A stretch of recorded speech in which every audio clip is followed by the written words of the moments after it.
Благодарам, подпредседателе. Почитувана колешке, јас би сакал само околу неколку работи да продебатираме, бидејќи не можеме на целиот говор. Првата работа околу БДП-то го представувате како нешто лошо тоа што се ревидира од 3,8 на 3,5%.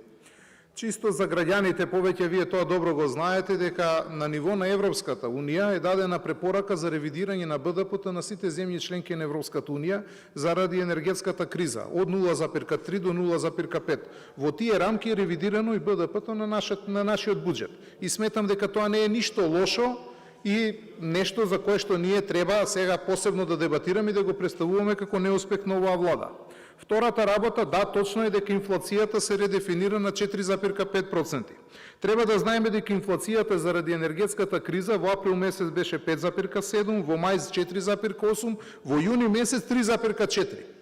Што значи дека сето она што го прави владата и мерките кои што ги презема, веќе ние имаме од месец во месец пад, сериозен пад на инфлацијата.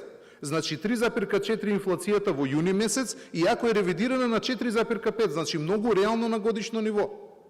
И тоа е нешто кое што се случува во сите држави во Европската Унија, не само во нашата држава. И можете да ги видите инфлациите во регионот. Еве да речеме, во Романија инфлацијата е 9,7%.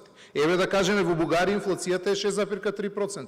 Значи не треба да критикуваме нешто што генерално се случува. Република Македонија не може да влијае на светските текови.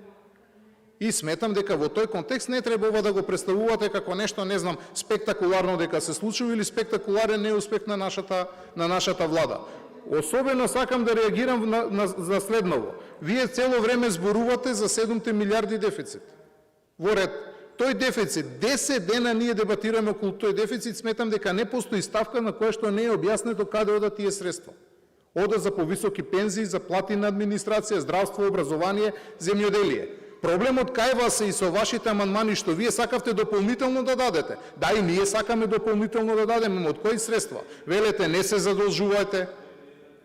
Оставивте една очајна состојба од која што се тргна. И сега сакате дополнителни средства. На неколку пати ги дебатирав околу вашите амандмани. Вие имавте амандмани кои што земаат оставки за враќање на кредити кои што вие ги имавте земено.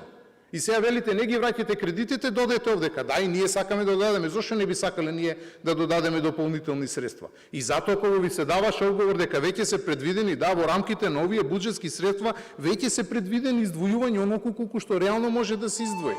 Кога зборувате за пензиите, велите се зголемила дупката, па вие од пресконференција најавивте дека ќе ги зголемите за дополнителни 50% пензиите. Како ќе ги зголемите за дополнителни 50% пензиите? Благодарам.